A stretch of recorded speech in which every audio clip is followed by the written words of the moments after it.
안녕하세요. 여러분의 정보 나침반 미국 주식 이슈 워치입니다. 오늘 심층 분석 시간에는요. 보내주신 자료들을 바탕으로 해서 미국 최대 헬스케어 기업이죠. 유나이티드 헬스, UNH에 대해 아주 깊이 파고 들어보겠습니다. 마침 7월 29일에 2분기 실적 발표를 앞두고 있어서 타이밍이 아주 딱 맞네요. 이 회사 자료를 보니까 뭐랄까 정말 거대하다는 말밖에 안 나오더라고요. 규모도 그렇고 시장 영향력도 그렇고요. 시작해 볼까요? 네, 반갑습니다. 유나이티드 헬스 정말 빼놓을 수 없는 기업이죠. 워낙 크니까요. 그렇죠. 먼저 이 회사가 어떤 곳인지, 또 지난 1분기 실적은 어땠는지, 그리고 가장 중요한 다가올 2분기 실적에서 우리가 뭘 눈여겨봐야 할지 차근차근 짚어보겠습니다. 먼저 회사 소개부터 좀 자세히 해볼까요? 보내주신 자료를 보면 유나이티드 헬스는 크게 두 개의 축으로 움직이는 것 같아요. 보험 쪽인 유나이티드 헬스케어, 그리고 서비스와 기술 중심의 옵텀, 맞죠? 네, 맞습니다. 그 두 축이 핵심이죠. 유나이티드 헬스케어는 우리가 흔히 아는 건강보험 상품을 제공하고 관리하는 곳이고요. 그럼 옵텀은 구체적으로 어떤 걸 하나요? 서비스 기술이라고 하니까 좀 막연한데요. 옵톰은 또 그 안에 세부적으로 나뉩니다. 옵톰 헬스는 직접적인 의료 서비스 제공, 예를 들면 클리닉 운영 같은 걸 하고요. 옵톰 인사이트는 데이터 분석, 기술 솔루션 제공, 컨설팅 이런 걸 하죠. 그리고 옵톰 RX는 약국 혜택 관리, PBM 사업을 하고요. 이게 다 합쳐져서 시너지를 내는 구조입니다. 와, 그러니까 보험 가입자 데이터를 분석해서 옵텀 인사이트, 그 분석 결과를 바탕으로 더 효율적인 의료 서비스, 옵텀 헬스나 약품 관리, 옵텀 RX를 제공하고 또 그걸 다시 보험 상품 유나이티드 헬스케어에 반영하고 이런 선순환 구조가 가능한 거군요. 그렇죠. 바로 그 통합 모델이 유나이티드 헬스의 가장 큰 강점 중 하나입니다.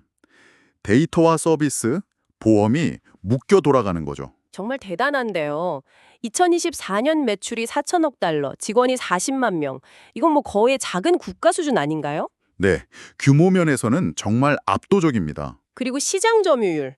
보내주신 자료 보니까 미국 전체 건강보험 시장에서 15.3%, 2021년 기준, 특히 성장성이 높은 메디케어 어드밴티지 시장에서는 점유율이 무려 29%, 2024년 기준이나 된다고요. 이건 뭐 거의 독과점에 가까운 수준인데요. 독과점이라고 단정하긴 좀 그렇지만 시장 지배력이 막강한 건 사실입니다. 메디케어 어드밴티지 시장에서 거의 3명 중 1명이 유나이티드 헬스 그룹 가입자라는 거니까요. 이게 엄청난 경쟁 우위, 소위 말하는 해자 효과를 하는 거죠. 그렇겠네요. 이런 탄탄한 기반 위에서 지난 1분기 실적도 꽤 괜찮았던 것 같은데요. 매출이 전년 동기 대비 거의 10% 가까이 9.8% 늘어서 1,095억 달러를 기록했고 순이익도 13.5%나 증가해서 62.9억 달러. 숫자만 보면 상당히 견고한 성장세잖아요. 네, 표면적으로는 그렇죠. 매출 성장률 자체는 나쁘지 않았습니다. 특히 옵텀 부문 매출이 639억 달러로 전체 성장을 이끌었다는 점도 주목할 만하고요. 아, 역시 옵텀이군요. 아까 말씀하신 그 통합 모델의 힘이 발휘되는 부분인가요? 네, 옵텀의 성장이 계속 중요하게 작용하고 있습니다. 그리고 주주들한테 50억 달러를 환원했다는 점, 배당이나 자사주 매입 같은 걸 통해서요.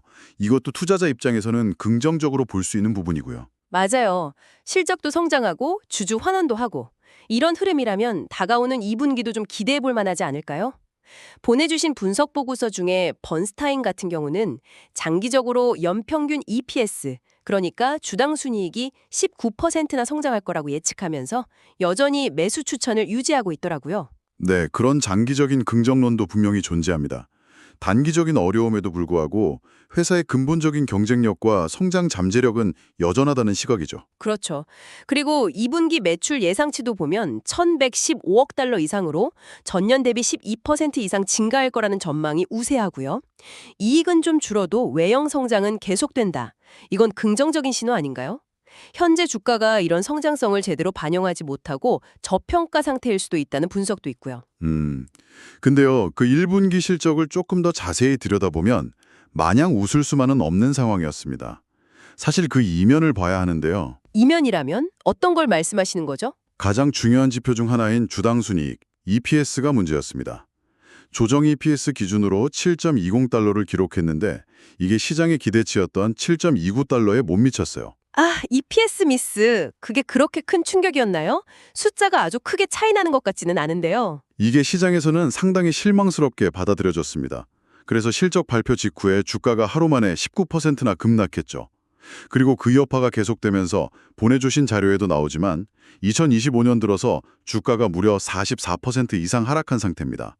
이건 단순한 실망 매물 수준을 넘어선 거죠. 19% 급락에 연초 대비 44% 하락이라 와, 정말 충격이 컸네요. 단순히 EPS가 예상보다 조금 낮았다는 것 이상의 이유가 있었던 걸까요? 네, 그렇습니다. 그 EPS 미스의 핵심 원인이 바로 비용 문제였습니다. 특히 메디케어 어드밴티지 부문에서요. 비용 문제요? 구체적으로 어떤 비용이죠? 의료비 지출이 예상보다 훨씬 많았다는 겁니다. 이걸 나타내는 지표가 의료 손실률, MLR, 메디컬 러스 레이쇼인데요. 보험료 수입 중에서 얼마를 의료비로 지출했는지를 보여주는 비율입니다. 이게 1분기에 84.8%까지 치솟았어요. 84.8%면 높은 건가요? 보통 어느 정도 수준인데요? 상당히 높은 수준입니다. 회사나 시장에서 예상했던 것보다 훨씬 높았어요. 팬데믹 이후에 사람들이 병원 이용을 미뤄왔다가 다시 늘리는 경향도 있고 또 새로운 비만 치료제 같은 고가 약품 사용 증가 등 여러 요인이 복합적으로 작용한 것으로 보입니다.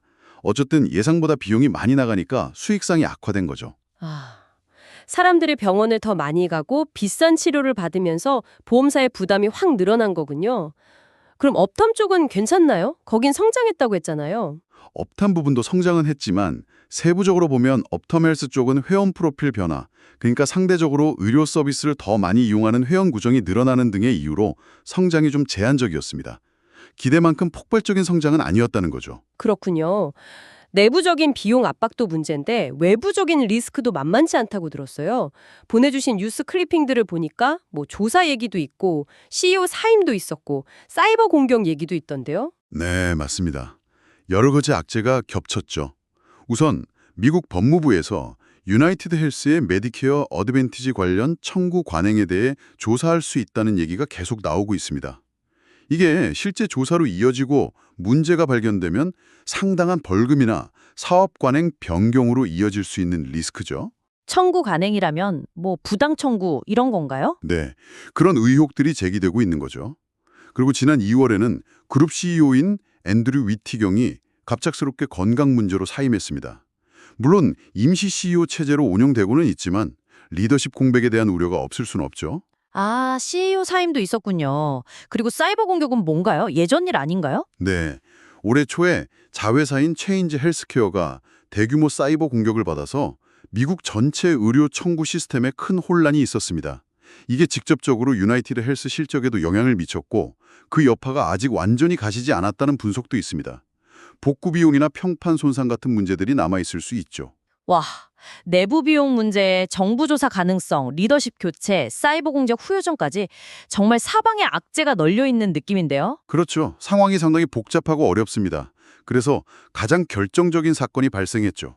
결정적인 사건이라면요? 회사가 1분기 실적 발표 때 이미 2025년 연간 실적 가이던스, 그러니까 예상치를 낮췄었는데요.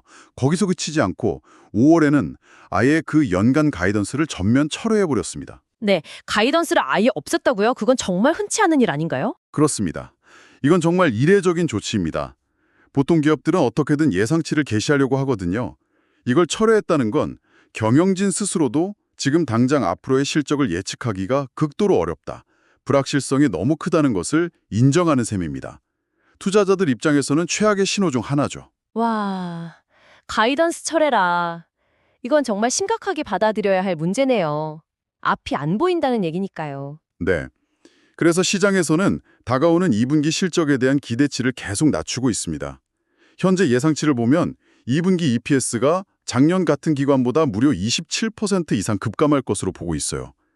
그리고 최근 한 달 동안만 해도 그 예상치가 6.6%나 더 떨어졌습니다. 그만큼 시장의 우려가 깊다는 거죠. 휴. 정리해보면 정말 상황이 간단치 않네요. 유나이티드 헬스가 분명 시장을 압도하는 지위와 꾸준한 외형 성장세를 가진 건 맞아요. 하지만 동시에 내부적으로는 메디케어 비용 급증이라는 발등의 불이 떨어졌고 외부적으로는 규제 리스크, 리더십 불확실성, 사이버 공격 여파 같은 예측 불가능한 변수들이 너무 많아요. 정확히 보셨습니다.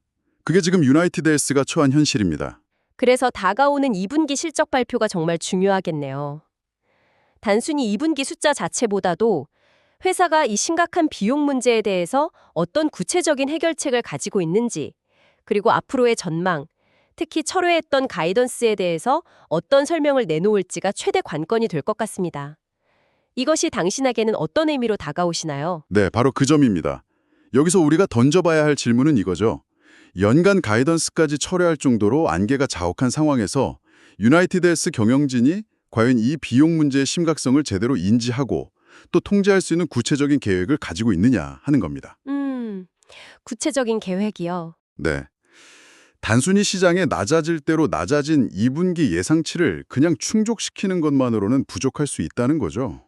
그건 이미 주가의 상당 부분 반영돼 있을 테니까요.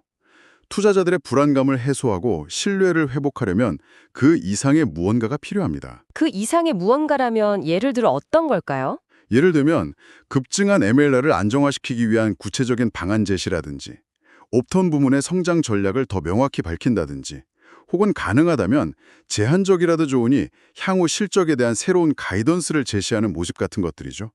뭔가 우리가 상황을 컨트롤하고 있다는 확실한 시그널 말입니다. 그게 없다면 단기적인 주가 반등은 어려울 수 있습니다. 그렇군요.